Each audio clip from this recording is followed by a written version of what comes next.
Hi అండి. తెలుగు కథల ప్రపంచంకు స్వాగతం. ఇవాళ డాక్టర్ మజ్జి భారతి గారు రచించిన మార్పు రావాలి అనే కథను వినేద్దామండి. దీపు, చైతు, ఏమండి మీ ముగ్గురు ఒక్కసారి ఇలా వస్తే మీతో మాట్లాడాలి. పిల్లల్ని భర్తని పిలిచింది ఇందుమతి. టీవీ చూస్తున్న మోహన్, మొబైల్ ఫోన్లో గేమ్స్ ఆడుకుంటున్న పిల్లలు, మేము బిజీ, తరువాత మాట్లాడుకుందాం అనేశారు ఇందు వైపు చూడకుండానే. తరువాత మాట్లాడటానికి రేపటి నుండి నేను ఇక్కడుండనేమో అన్న ఇందుమతి మాటలకు తలెత్తి చూశారు ముగ్గురు. ఊరు వెళ్తావా? ఎక్కడికి? మాకు చెప్పనే లేదు. ప్రశ్నలు వరుసగా వచ్చాయి. నేను చెప్పేది జాగ్రత్తగా వినండి. రేపు నేను పీజీ హాస్టల్కు వెళ్ళిపోతాను. ఆ తరువాత నేను పనిచేస్తున్న స్కూల్కి దగ్గరలో ఇల్లు చూసుకుంటాను అన్న ఇందు మాటలకు ముగ్గురు అయోమయంగా చూశారు. పీజీ హాస్టల్ ఏమిటి? ఇల్లు చూడటం ఏమిటి? ఏం మాట్లాడుతున్నావు నువ్వు? అన్నాడు ముందుగా తేరుకున్న మోహన్. నేను ఇదివరకులా పనిచేయలేకపోతున్నాను, తిరగలేకపోతున్నాను. అందుకని స్కూల్కి దగ్గరలో ఇల్లు తీసుకోవాలనుకుంటున్నాను అన్న ఇందుతో, నాకు చెప్పకుండానే ఇంత పెద్ద నిర్ణయం తీసుకుంటావా? కోపంగా అన్నాడు మోహన్. నాకు ఈ ఆలోచన వచ్చిన వెంటనే మీకు చెప్తున్నాను. మీరైతే కనీసం నన్ను సంప్రదించనైనా సంప్రదించకుండానే ఈ ఇల్లు కొన్నారు అన్న ఇందుతో, పిల్లల స్కూళ్ళకి నా ఆఫీస్కి దగ్గరని ఈ ఇల్లు తీసుకున్నాను. తప్పేముంది ఇందులో? సమర్థించుకున్నాడు మోహన్. నాకు పెళ్ళై దగ్గర దగ్గర 25 సంవత్సరాలు అవుతోంది. ఎప్పుడు మీకోసమనో పిల్లల కోసమనో తప్పించి నా కోసమని నేనేమీ చేసుకోలేదు. పోనీ మీ ముగ్గురులో ఎవరైనా నా కోసం ఏమైనా చేశారా అంటే అది మీకే తెలియాలి. ఇప్పుడు నేను నా కోసం స్కూల్కి దగ్గరలో ఇల్లు తీసుకుంటానంటున్నాను. అందులో కోపం తెచ్చుకోవలసిన విషయం ఏముంది? సీరియస్ గా అంది ఇందు. అమ్మ గొంతులోని తీవ్రతను గమనించిన పిల్లలిద్దరికీ అర్థమైంది ఇదేదో ఆషామాషీ వ్యవహారం కాదని. నేనేం చేసినా మన కోసమే కదా, సమర్థించుకున్నాడు మోహన్. ఆ మనలో నేనెక్కడున్నానా అన్నదే నా ప్రశ్న అంది ఇందు. ఇదంతా నీకోసం కాకపోతే ఇంకెవరి కోసం అన్న మోహన్ మాటల్లో పసలేదని పిల్లలకు కూడా అర్థమైంది. గతాన్ని తవ్వటం నా అభిమతం కాదు. మీరెలా తీసుకున్నా ఇన్నాళ్ళు నేనందరి విషయంలో బాధ్యతగా ఉన్నాననే అనుకుంటున్నాను. నా శరీరంలో పటుత్వం తగ్గి నేను వెనకటిలా పనిచేయలేకపోతున్నాను. నా గురించి నేను శ్రద్ధ తీసుకోవలసిన సమయం వచ్చింది. నా గురించి నేనైనా పట్టించుకోకపోతే నా ఆరోగ్యం దెబ్బతింటుంది. అందుకే ఆలోచించి మా స్కూల్కి దగ్గరలో ఇల్లు తీసుకోవాలి అనుకుంటున్నాను. నాతో ఉండాలనుకుంటే మీరు రావచ్చు. కానీ ఒక్క షరతు. నా నుండి మీరేం ఆశిస్తారో అక్కడ మీరలా ఉండాలి. సింపుల్గా చెప్పింది ఇందు. అర్థమయ్యి కానట్టున్నాయి ఆ మాటలు.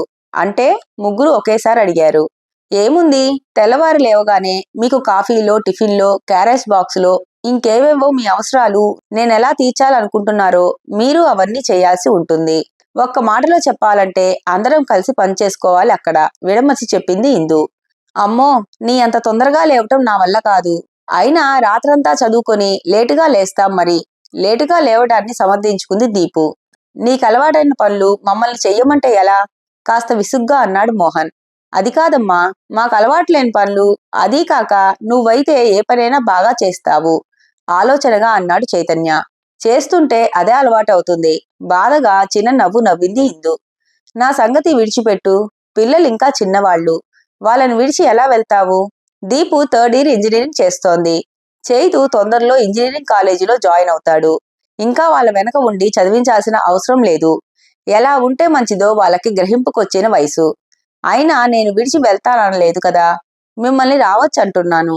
పోనీ నీకంత చేయటం కష్టంగా ఉంటే వంట మనిషిని పెట్టుకుందాం అన్న తండ్రి మాటలకు అంతకు ముందు జరిగిన విషయం గుర్తుకొచ్చింది చైతన్యకు. అమ్మకి ఒంట్లో బాగా లేనప్పుడు వంట మనిషిని పెడతానంటే వంట మనిషి వెనక ఉండి పని చేయించడమే పెద్ద పని. వాళ్ళు మనలాగా చేస్తారా ఏమిటి? అయినా వంటెంతసేపు? కుక్కర్ పెట్టేసి ఒక కూర చేస్తే సరిపోతుంది. మేమేమైనా అది కావాలి ఇది కావాలి అంటున్నామా?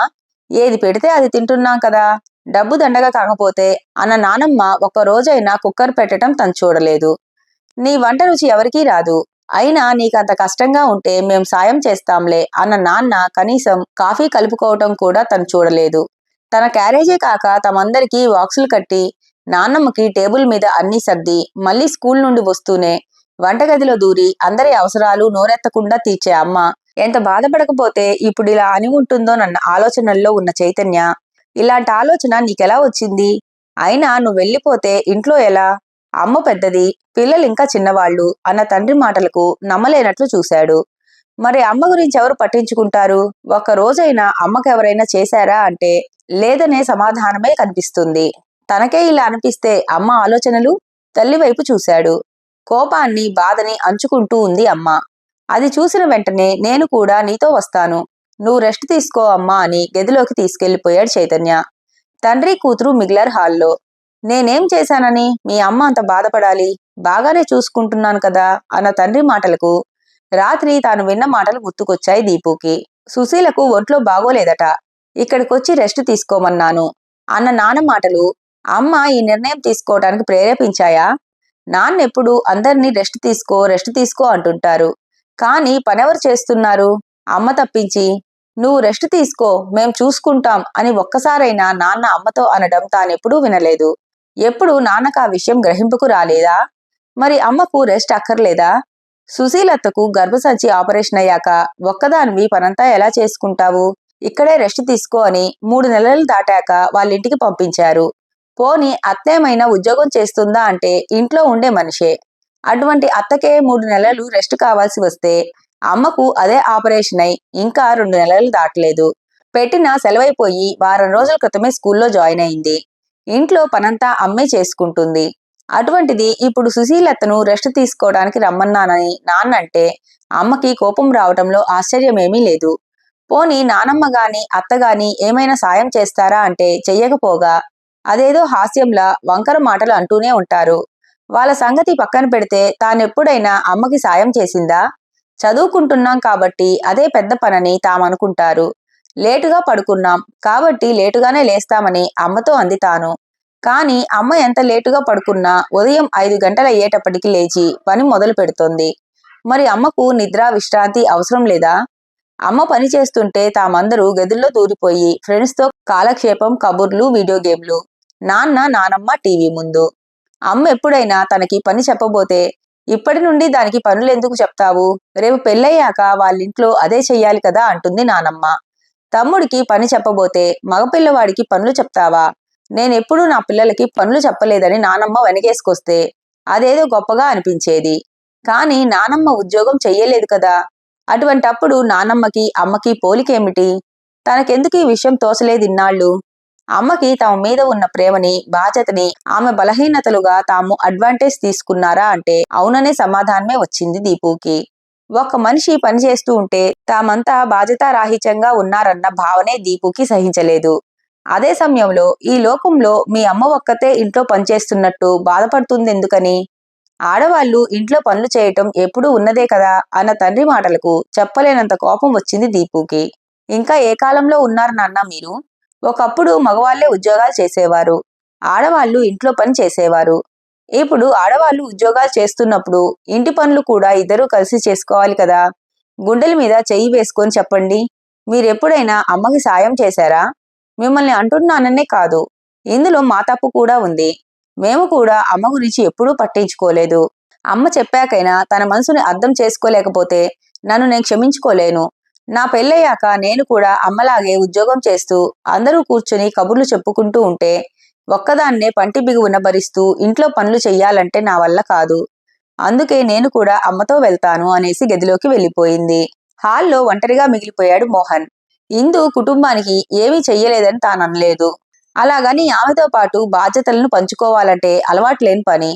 కూతురు కూడా అంత మాట అన్నాక నిజమే అనిపిస్తోంది. ఇంట్లో పనంతా ఇందుయే చేసుకుంటుంది. పిల్లల్ని తానే చదివిస్తుంది. అమ్మని, తనింటికి వచ్చిన చెల్లెలని చూసుకుంటుంది. తాను సాయం చెయ్యకపోగా కనీసం మెచ్చుకుంటూ అయినా ఒక్కరోజు కూడా మాట్లాడలేదు.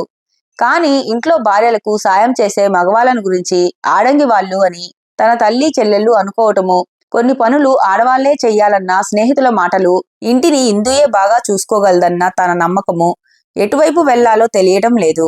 ఇందుని వదిలి ఉండలేడు. అలాగని ఇందుతో సమానంగా వంటగదిలో పని చెయ్యనూ లేడు.